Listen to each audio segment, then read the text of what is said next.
Howdy folks, I'm in the back of my truck. I'm on a little road trip.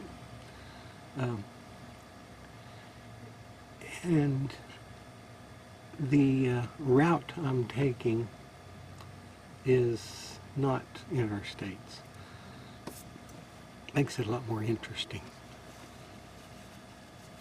I live north of Harrisonburg, Virginia, and I went to Harrisonburg, and then I took Route 33 west out of Harrisonburg. And if you've been on that road, it's a popular motorcycling road. It's windy, up and down. It's a decent road. And a lot of people go up over the mountain, over North Mountain into West Virginia from Harrisonburg, and then I turn around and go back. Like I said, it's a motorcycling road. But it's also very scenic. Well, I got about halfway to Harrisonburg and it started snowing. And going up over the mountain to get into West Virginia, it was a little dicey. But I made it okay, and the trucks started running that put stuff on the roads to make it so it's okay. And I didn't really have any problems. But this road is very windy, so you don't go fast even on a good day. But I stayed on the road, on that road. I thought the GPS kept wanting me to go. I'm going to go see my daughter's first grandchild, which, if you heard me right, that means I'm as old as dirt.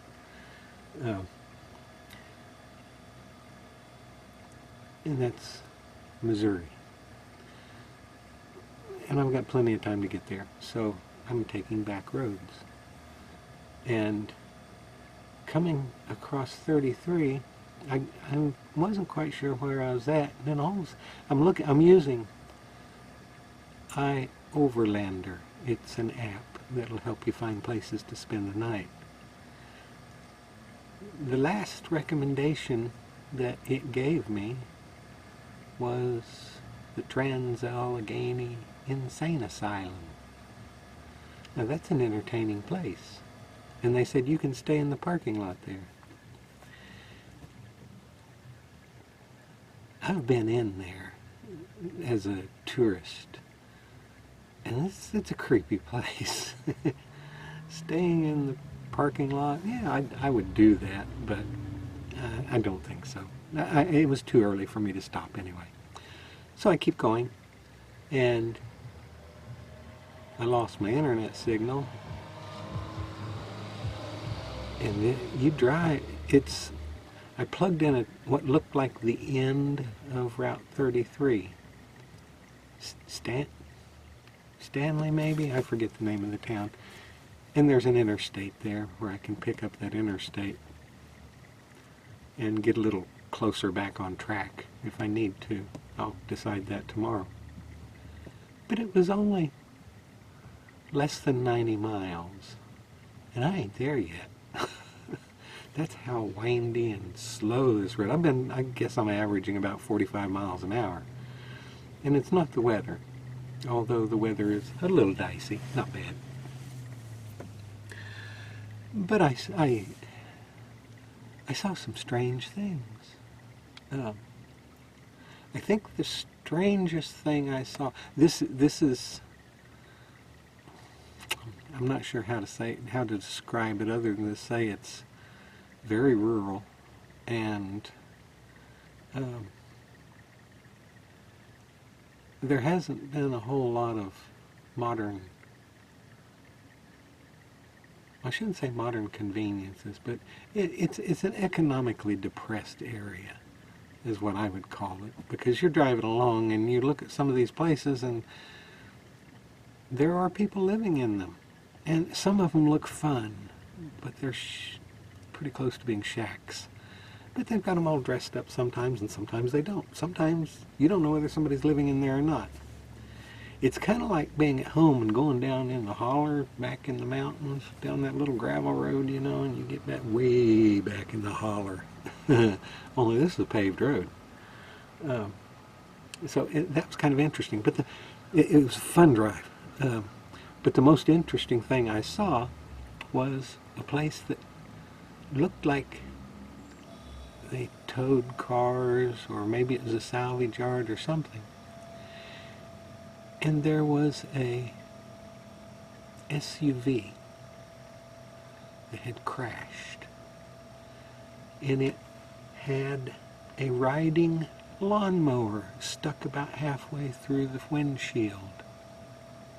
How do you do that? How do you crash and wind up with a riding lawnmower in your front windshield? I don't know. But anyway, I got to a little town, and that iOverlander wasn't any help at all. There's lots and lots and lots and lots of recommendations in that app. But along this little stretch of road, there wasn't anything. Let me see where I am. Spencer. I'm in Spencer, West Virginia right now, at a Walmart. And there are no RVs here. There are no car campers. I'm the only one here, as far as I can tell, other than customers. I didn't see any signs saying no parking, so I went in and I asked the lady at customer service, and she looked at me kind of weird, like she had never heard of people doing that. And I said, some places allow it, some places don't. I just like to check to make sure. And then she said something about, it depends on what you're going to be doing out there and how long you're going to stay. So I don't think people do that very often here, which is a little weird.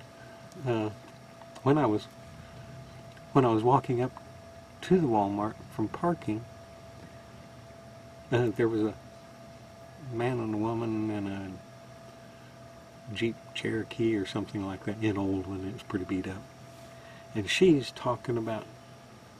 She was upset.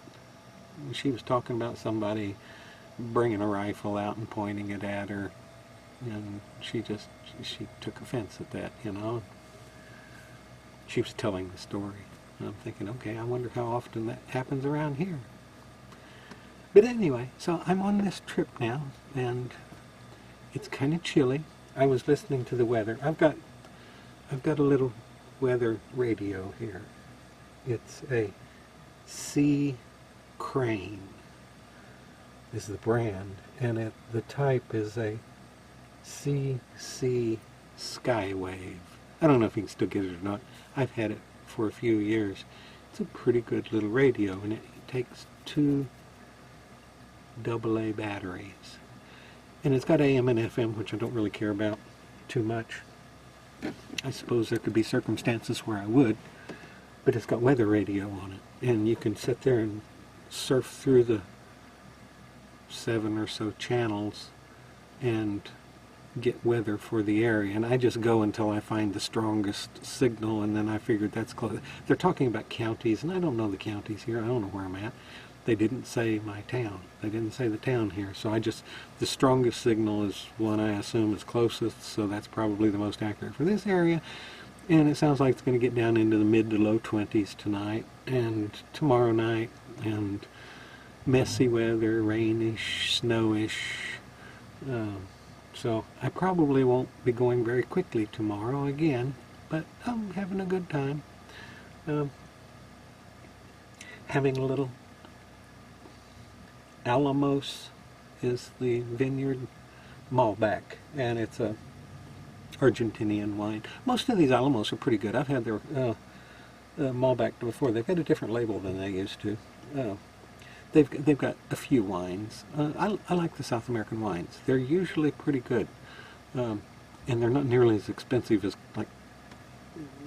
certainly not Virginia wines. Virginia wines are okay, but they're very expensive usually. These are a half to a third the price of a local wine. But anyway, it's pretty good. And I've got a movie. I've got several of them. And I did not bring any heat for my truck. I just don't like those propane heaters inside. I'll turn it on. I've had them before in here, and turn it on for a little while, and I just don't want to sleep with them. So If I start getting chilly, I've got plenty of blankets, but if I start getting chilly, I'll just plug my electric blanket in, which I suspect I'll need it for my toes. My toes tend to get a little cold. But I've got, when I did a fundraiser, I was at a fundraiser for a church yesterday and the day before. That was Friday and Saturday. This is Sunday. And I had my indoor setup with me, and so I've got it with me. So, and I just didn't unload it. I kept it with me. But so I've got a welder, my welder I use for my jewelry welder under my head here, and I've got quite a bit of inventory actually up in the front, along with the rest of my silver tools. My daughter will want something, I'm sure, and I'm happy to make it for her, so I brought my stuff with me. I've got plenty of food here, but I'm not really hungry tonight. I bought a bag of Kellogg's Corn Puffs, and I've been munching on those most of the trip. But I stopped at a Kroger about 50 miles ago. It was close to that Trans-Allegheny Insane Asylum. I stopped at a Kroger, and the guy just brought out some chicken that he had been cooking. And so I got some nuggets, some breaded nuggets, which those I put on weight every time I eat those, so I can't eat them very often. But they had little packets of Texas Pete hot sauce and packets of mayonnaise. I think it was Duke's mayonnaise. You know, that's the good stuff. I like the Duke's mayonnaise.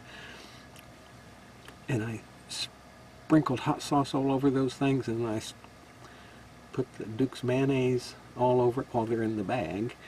The salt and pepper, because I got the little condiment. They had a condiment station there with knives and forks and the little packet that's got the napkin and all that had salt and pepper in it. So I just grabbed one of those and the sauces and put the salt and pepper, stirred it up. Oh my, that's good. I highly recommend a hot sauce. Texas Pete works fine. I recommend a hot sauce and mayonnaise. Mix that together, and it was not messy because I kept everything in the bag and I had the fork and I just ate out of the bag. That was good. Good stuff.